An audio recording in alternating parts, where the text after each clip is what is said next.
ரொம்ப கடன் பிரச்சனையா இருக்குது, என்ன பண்ணணும்னே தெரியல அப்படின்னு சொல்லி ரொம்ப கலக்கத்தோடு இருக்கிறீர்களா? உங்களுக்கான வார்த்தைகள் தான் இது. இன்றைக்கும் நம்ம பைபிள்ல இருந்து ஒரு நிகழ்ச்சியை பார்க்கலாம். இது குட்டி கதையல்ல, நிஜம். பாகம் 17, 2 ராஜாக்கள் 4ஆம் அதிகாரத்துல இருந்து தான் நம்ம இன்னைக்கு பார்க்க போறோம். இங்க ஒரு தீர்க்கதரிசியினுடைய மனைவி அவ எலிசாவை பார்க்க வாரா. எதுக்கு பார்க்க வாரா அப்படின்னா, அவளுக்கு ரொம்ப கடன். அப்போ இந்த கடன் பிரச்சனையினால வேறவங்க இந்த காசு கேட்கும்போது அவளுக்கு ரொம்ப டிஸ்டர்பாக இருக்குது. அதனால எலிசாவை பார்க்க வர. எலிசாட்ட சொல்லுதா, இந்த மாதிரி எனக்கு கடன் நிறைய இருக்குது, என்ன பண்ணணும்னு தெரியல. அந்த ஃபஸ்ட்டு வசனத்தில் இருக்கும், இதன் 2 குமாரரையும் தனக்கு அடிமைகளாக்கி கொள்ள வந்தார்கள் அப்படின்னு. அவங்க இந்த காசு தரலை அப்படின்னா உன்னோட 2 பிள்ளைங்களையும் நீ எனக்கு தரணும், நான் எடுத்துக்கொள்ளுவேன், அடிமையாட்டு எடுத்துக்கொள்ளுவேன் அப்படின்னு சொல்லி அந்த தீர்க்கதரிசனினுடைய மனைவிட்ட சொல்லுதாங்க. அது அவளை ரொம்ப விசனப்படுத்துது. ரொம்ப யாரா இருந்தாலும் ரொம்ப கஷ்டமா இருக்கும். இப்படி வாங்கின கடனுக்கு பிள்ளைகளை அவங்க அடிமைகளா எடுத்துக்கொள்ள போறோம் அப்படின்னு சொல்லும்போது நமக்கு ரொம்ப கஷ்டமா தான் இருக்கும். அந்த மாதிரி தான் அந்த பெண்ணுக்கு ரொம்ப கஷ்டமா இருக்குது. எலிசாட்ட சொல்லும்போது எலிசா கேட்குறாங்க, உன்கிட்ட என்ன இருக்குது அப்படின்னு சொல்லி. அப்போ எலிசா சொல்லுதா, என்கிட்ட 1 குடம் எண்ணெய் இருக்குது அப்படின்னு சொல்லி. அப்படியா, அப்போ நீ ஒன்று பண்ணு, நீ போய் உனக்கு பக்கத்து வீட்டில் உள்ளவங்கள்ட்டையும் நிறைய பேரும் பாத்திரங்களை எல்லாம் வாங்கு, அதை எல்லாவற்றையும் வாங்கிட்டு உனக்கு வீட்டுக்குள்ளே போய் அந்த வீட்டில் உள்ள கதவை சாத்தி பிள்ளைகள் உள்ள இருப்பாங்க, அதில் நீ அந்த எண்ணெயை எல்லாத்துலேயும் நிற அப்படின்னு சொல்லுவாங்க. இதை நம்ம வாசிக்கும் போது நமக்கு இது ரொம்ப ஆச்சரியமா இருக்கும். இதுல ஒரு வார்த்தைன்னு சொல்லி இந்த அற்புதம் நடக்கட்டும் அப்படியெல்லாம் சொல்லுத மாதிரியே இருக்காது. ஒண்ணு இல்லை, நீ ஒரு குடத்துல எண்ணெய் இருக்குது வீட்டுல ஆல்ரெடி. இவங்க பக்கத்து வீட்டுல போய் திரும்பவும் கொஞ்சம் பாத்திரங்களை எல்லாம் வாங்குச்சு, அதையும் கொண்டு போய் அந்த இருக்குது அந்த குடத்துல இருந்து எண்ணெயை வார்த்து இதுல வீத்தணும் அப்படின்னா அங்க எண்ணெய் சுரக்கணும், ஊறணும். அந்த குடத்துல இருந்து எடுக்க எடுக்க எடுக்க எடுக்க எண்ணெய் வந்துட்டே இருக்கணும். அந்த மாதிரி இருந்தா தானே அவங்க அதுல இருந்து எடுத்து இங்க எல்லாத்தையும் நிறைக்க முடியும். நம்ம நார்மலி இந்த அக்ஷய பாத்திரம் அப்படிலாம் சொல்லி நம்ம கேள்விப்பட்டிருக்கோம். அதெல்லாம் எந்த அளவுக்கு உண்மைன்னு தெரியாது. ஆனா பைபிள்ல அந்த மாதிரி ஒரு நிகழ்ச்சி நடந்திருக்குது அந்த எலிசா வாழ்ந்த காலத்துல. அப்போ இந்த மாதிரி எலிசா சொன்னதை போல அவங்க அந்த தீர்க்கதரிசனுடைய மனைவியும் கேட்டு அவங்க என்ன பண்றாங்க அப்படின்னா, பக்கத்துல உள்ளவங்கள்ட்ட எல்லாம் எண்ணெய் அந்த பாத்திரங்கள் எல்லாவற்றையும் வாங்கிட்டு அந்த வீட்டுக்குள்ள கொண்டு போய் இந்த மாதிரி ஒவ்வொரு பாத்திரமா நிறைக்குதாங்க எண்ணெயா.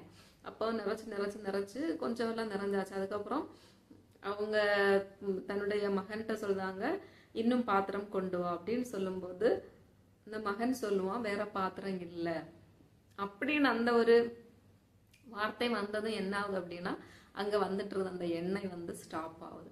அப்போ இது நமக்கு ரொம்ப ஆச்சரியமாகவும் ரொம்ப அற்புதமாகவும் இருக்கும். உடனே அந்த தீர்க்கதரிசியுடைய மனைவி எலிசாட்ட சொல்லுவாங்க, இந்த மாதிரி நாங்க கொஞ்சம் பாத்திரத்துல நிறைச்சோம், இப்ப எண்ணெய் தீர்ந்தது.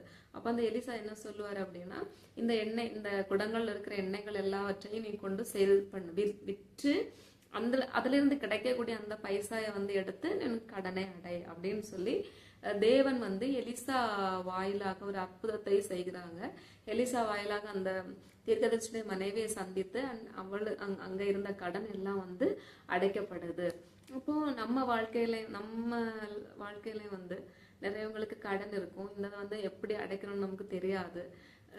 வேலை நமக்கு இருந்தாலுமே அந்த கிடைக்கக்கூடிய அந்த பணத்தை வச்சு நம்மளால கடன் அடைக்க முடியாது. நமக்கு அது ரொம்ப கஷ்டமா இருக்கும். ஏன்னா வேற தேவைகளையும் நம்ம பார்க்க வேண்டியது இருக்கும்.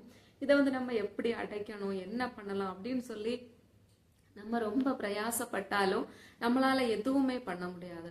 அப்ப நம்ம என்ன பண்ணணும் அப்படின்னா, கர்த்தரிடத்துல போங்க. கர்த்தரிடத்துல போய் அவருடைய வார்த்தைகளை தியானித்து அவரிடத்துல நம்ம ஆலோசனை பெறும்போது அவர் கண்டிப்பாக நிறைய ஆலோசனைகளை நமக்கு தருவார். அவர் தரக்கூடிய ஆலோசனையின்படி நம்ம செய்யும் போது கண்டிப்பா நம்முடைய கடன் பிரச்சனைகள் மாறும்.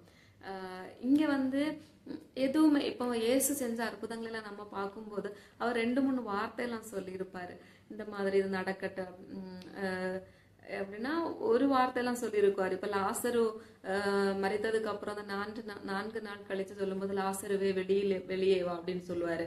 அந்த ஒரு சிறு பெண்ணு மரித்து போயிருக்கும்போது, சிறுமியை எழுந்துரு அப்படின்னு சொல்லுவாரு.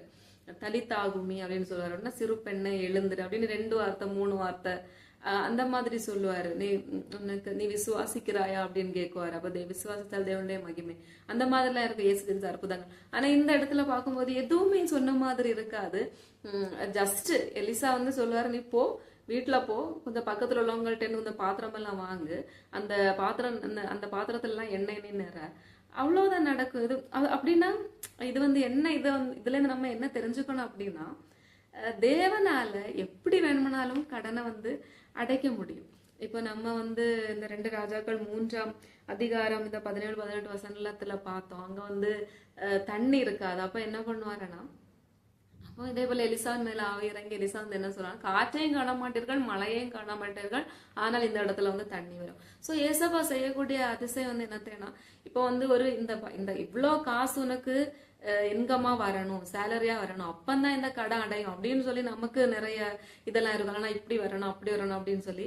ஆனா இது எதுவுமே இல்லாம அந்த கடனை அடைக்க பண்ணா நம்முடைய தேவனால் முடியும். இப்ப நம்ம இயேசுக்கு மேல வச்சிருக்கக்கூடிய நம்பிக்கை, நீங்க நம்பிக்கையோட இருங்க, விசுவாசத்தோட இருங்க, கண்டிப்பா உங்களுடைய கடனையும் அவர் மாற்றுவார்.